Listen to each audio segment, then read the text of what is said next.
Hello बच्चों, आइए इस प्रश्न को पढ़ते हैं। बोला गया कि ट्रांजिस्टर की रचना में सामान्यतया प्रयुक्त होने वाले किन्हीं दो पदार्थों के नाम लिखिए।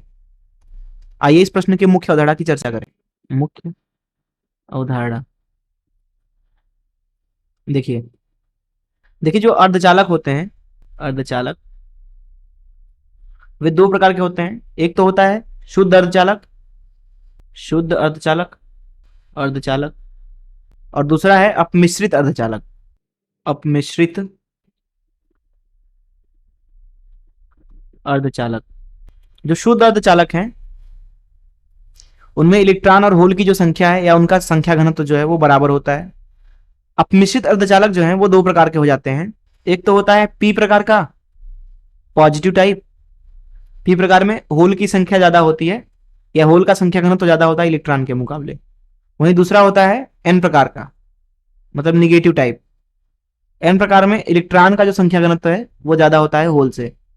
इस तरीके से उदाहरण के लिए अगर हम पी प्रकार के अर्धचालक के बारे में बात करें तो अगर हमारे पास में शुद्ध अर्धचालक सिलिकॉन है तो सिलिकॉन एक चतुर्संयोजी तत्व होता है जिसके बाहरी कक्ष में 4 इलेक्ट्रॉन होते हैं।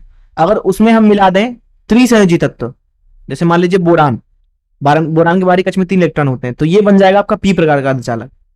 वहीं बात करें एन प्रकार के अर्धचालक के उदाहरण की, तो मान लीजिए आपके पास में सिलिकॉन शुद्ध अर्धचालक है जिसके बाहरी कक्ष में 4 इलेक्ट्रॉन है, उसमें आप मिश्रण कर दें एक पंचसंयोजी तत्व का, जैसे मान लीजिए कि आर्सेनिक, उसके बाहरी कक्ष में 5 इलेक्ट्रॉन होते हैं, तो ये बन जाएगा आपका एन प्रकार का अर्धचालक।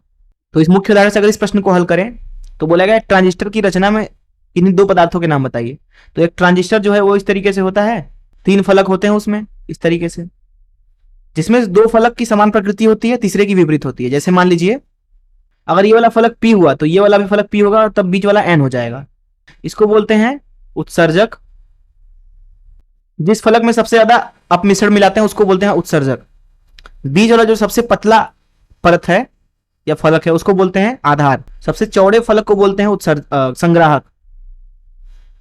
तो ये वाला जो होगा सबसे चौड़ा फलक वो है संग्राहक। संग्राहक देखिए, अगर उत्सर्जक जो है वो एन प्रकार का हुआ तो संग्राहक भी एन प्रकार का होगा, उस अवस्था में आधार पी प्रकार का होगा।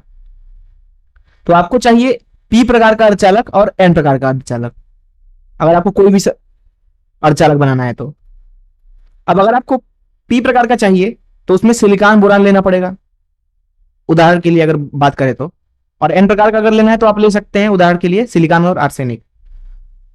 तो प्रश्न में हमसे पूछा गया था दो पदार्थों के नाम जिनसे हम ट्रांजिस्टर बना सकते हैं, तो है आपका सिलिकॉन है, जर्मेनियम है। देखिए सिलिकॉन के बाहरी कक्ष में भी 4 इलेक्ट्रॉन होते हैं, जर्मेनियम के भी बाहरी कक्ष में 4 इलेक्ट्रॉन है, तो ये दोनों ले लीजिए। अगर आप सिलिकॉन में बोरान मिला देते हैं, सिलिकॉन में बोरान मिला देते हैं जिसके बाहरी कक्ष में 3 इलेक्ट्रॉन होते हैं, तो इससे मिलेगा आपको एन प्रकार, माफ कीजिए पी प्रकार। वहीं अगर सिलिकॉन में ही आप मिला देते हैं आर्सेनिक जिसके बाहरी कक्ष में 5 इलेक्ट्रॉन होते हैं, तो आपको क्या मिलेगा, एन प्रकार। और वही काम किया जा सकता है जर्मेनियम के साथ भी। तो इस प्रश्न का उत्तर आप ले सकते हैं सिलिकॉन और जर्मेनियम। मैं आशा करता हूं कि आपको इस प्रश्न का हल जरूर समझ में आया होगा। धन्यवाद।